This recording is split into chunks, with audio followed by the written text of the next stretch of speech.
So this is my third attempt. It looks like my lips and my words are matching now. Because I really want you guys to get this information. I want the series to be complete, and I don't want to have, some weird stuff making it so that it's just too freaking annoying to watch, because that happens sometimes. So welcome back again to 10 a.m. Tea with Natalie. This is my talk on insomnia from an Eastern perspective. Yesterday, we really got into what is insomnia, which is basically waking not rested, and, different aspects that can be related to that in regards to difficulty falling asleep, difficulty staying asleep. Basically, insomnia is anytime you don't wake feeling rested. And we talked a lot about Western nutritional supplements that can be supportive: magnesium, vitamin D, calcium, vitamin C, tryptophan, and all the ways that those help you out, and also to avoid melatonin and avoid Benadryl. And so please refresh yourself on that if you haven't.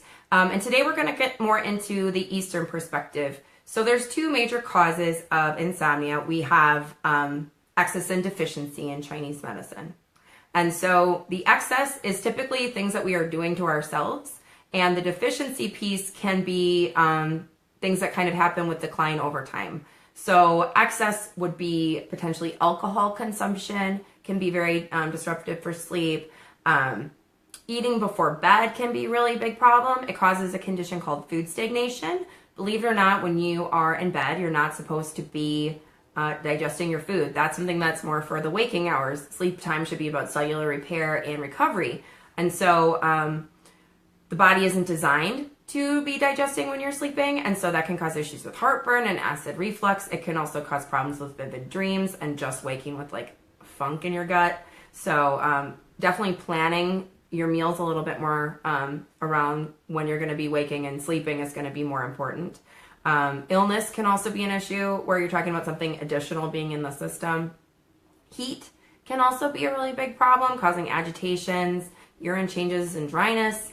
And last, I would say caffeine. A lot of people really can't handle more than 1 cup a day, and it should really be before noon. And for caffeine sensitive people, that's something, to really make sure that you're staying on top of. Don't, get a little sloppy with a 3 p.m. coffee and then hate yourself at 1 in the morning when you're still not asleep. Just plan for success a little bit. From the deficiency aspect, there's really 4 big organ systems that are involved. We have the heart, the kidney, the liver, and the spleen. And so this is not like heart failure, kidney disease. This is more of a different framework for thinking about where problems come from and how to address them. Okay, and so heart symptoms, and thanks for chiming in there with the sleep tea. I can grab it and show. We'll talk about it a little bit more moving forward. We'll get into specifics for the different treatments for the different conditions and what you can do naturally and healthfully to get this under control. So for deficiency, we have the heart, which is always correlated with heart palpitations. So anytime I have a patient presenting with heart palpitation stuff, I'm definitely going to be thinking what's going on with the heart there. Other symptoms would be poor memory and anxiety, shortness of breath, dry mouth and throat in the afternoon and evening. Also being sad or unhappy without any reason to be. Just kind of, dissatisfied in life. Easily startled. And then aside from the kind of more depleted presentation of being sad and kind of lower, we also have potentially mania, uncontrollable crying, uncontrollable laughing, ranging all the way to like kind of violence and different things. So depending on where a patient is in the spectrum there would be a different treatment for all those kind of various presentations if you're more on the downside or more on the upside. The kidney presentation often also includes an aspect of hearing. So be it ringing in the ears, hearing loss can also be seen a lot. We also see things where the kidneys live. So the kidneys are in the low back. So low back pain can also be part of that picture. And this is not going to be stuff that's typically sharp. It's going to be more dull. And so thinking about also urination and defecation, the kidney regulates the lower orifices. And so any issues with,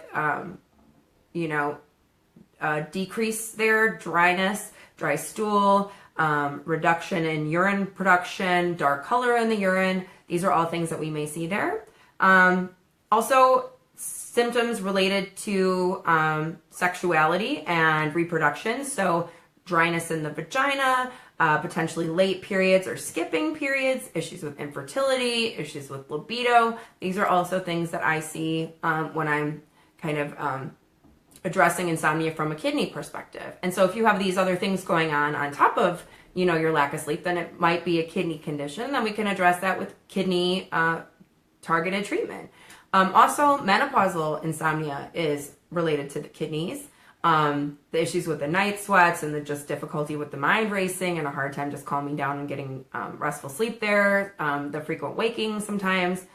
Those are going to be presentations that are more on the kidney spectrum there too.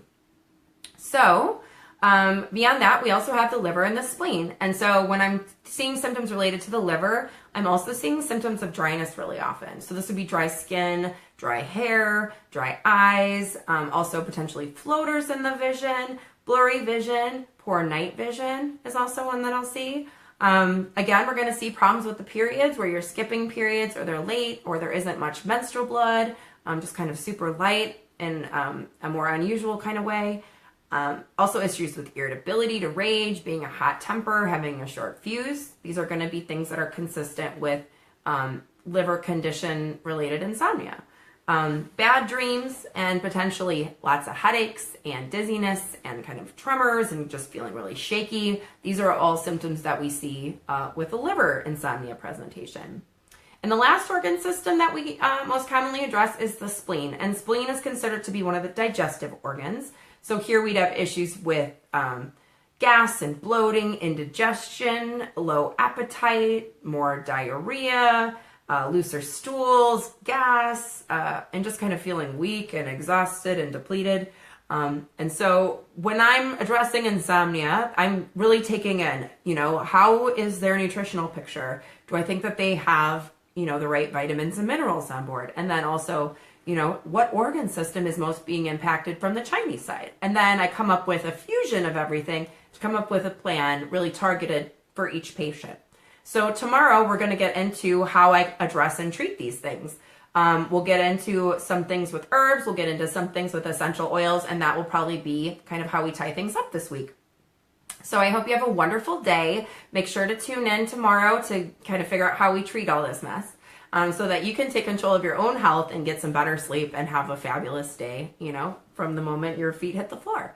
So take care, have a glass of water, get some fresh air, be good to yourself, and I will see you tomorrow, 10 a.m. Tea with Natalie every Monday through Friday at 10 a.m. And don't forget, tag someone or share if you think that this could help somebody, because there's no reason to be struggling with sleep difficulty when the answers are right at your fingertips for free, right? Okay, great. Have a fabulous day, and I'll see you tomorrow.